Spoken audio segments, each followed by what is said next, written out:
देखिए गर्दनी बाग में जो है एक दिवसीय धरना दिए हुए हैं राज्य स्तरीय डाटा एंट्री ऑपरेटर एकता मंच बैनर तले।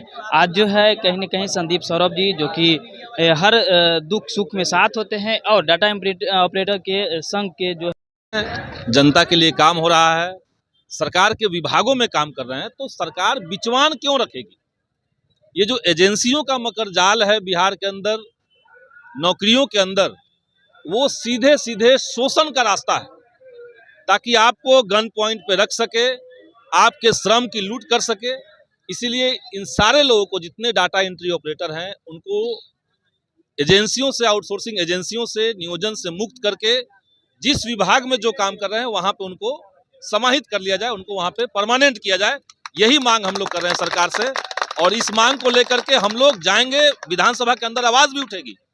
डाटा एंट्री ऑपरेटर उठाएंगे सर आप? एकदम उठाएंगे, हम पहले भी उठाए हैं इनका मुद्दा, आगे भी हम लोग उठाएंगे। और संघर्ष को तेज करने का देखिए वक्त आ गया है। अभी बिहार के अंदर नौकरियों में जितने बड़े पैमाने पर न्याय के लिए लोग संघर्ष कर रहे हैं, वो चाहे सम्मानजनक वेतन का हो या कुछ भी, इन सब लोगों को अधिकार मिले, नहीं तो ये सरकार हम लोग बदल देंगे, नहीं तो सरकार को बदल देंगे।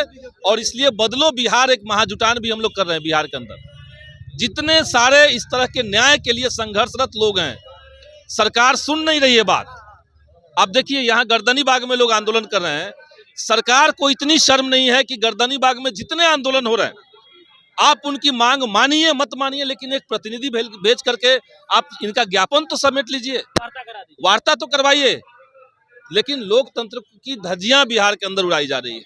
ऐसा लगता है कोई सरकार है ही नहीं। क्या लग रहा है चुनावी वर्ष है, इनकी मांग को अगर नहीं मानेंगे एकदम इनकी मांग को लेकर के, और ये कम संख्या नहीं है। और ये डाटा एंट्री ऑपरेटर जैसे एक तबका है, बड़ा तबका है, 20,000 से ज्यादा लोग होंगे, 20,000 से ज्यादा लोग हैं। उसी तरीके से अन्य जगहों पर भी हम देख रहे हैं कि ये आउटसोर्सिंग एजेंसियों का, जैसे आप देखिए विद्युत मानव बल, सरकार बिजली का प्रोजेक्ट लगवा रही है, उसके लिए किसी को रख दिया, लेकिन आउटसोर्सिंग एजेंसी के माध्यम से उनको करके आप जनता का पैसा, खजाने का पैसा एजेंसियों को दे रहे हैं। उसको नहीं पता कि हमारे अंदर में कौन काम कर रहा है, लेकिन वो बीच में बैठ के पैसा ले रहा है। काम यहाँ हो रहा है, सरकार पेमेंट दे रही है, लेकिन ये बीच का आदमी कौन है। तो ये आउटसोर्सिंग एजेंसियों का जो मकरजाल है, इसको बिहार से हटाना है। इसके लिए हम लोग संकल्पबद्ध हैं। में डीलर भी बैठे हुए हैं, 1 महीने हो गए हैं, बीपीएससी टीचर अभ्यर्थी भी बैठे हुए हैं, 1 महीने हो गए हैं। उनको कहीं न कहीं कहा जाता है सत्ता पक्ष के नेताओं द्वारा कि बहकावे में आ जाते हैं। तो आप इस बात को कैसे? नहीं, सत्ता पक्ष बहकावे में आ जाएंगे। सब यहाँ बच्चे बैठे हुए हैं क्या? सब लोग जिम्मेदार लोग हैं, अपने हक अधिकार के लिए आवाज उठाने वाले लोग हैं। परिस्थिति जो बिहार के अंदर, उसको सब लोग जानते हैं, और लड़ने के अलावा कोई विकल्प नहीं बचा हुआ है।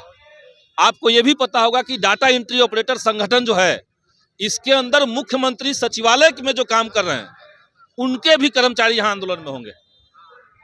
जो मुख्यमंत्री का सेक्रेटेरिएट है, उसके अंदर के भी स्टाफ जो मुख्यमंत्री के काम कर रहे हैं, वो भी इसी में फंसे हुए। और सारे ब्लॉक, सारे अनुमंडल, सारे डीएम कार्यालय आप देख लीजिए बिहार में कितने हैं।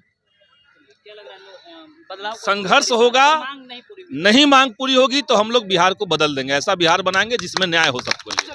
संदीप सौरभ जी खफा हो गए बिहार सरकार को यह भी कह दिए कि अगर परिवर्तन नहीं होगी इनकी मांगों को लेकर के, तो हम लोग व्यवस्था ही बदल देंगे। बहरहाल हम आगे अपडेट जरूर लाएंगे। धन्यवाद।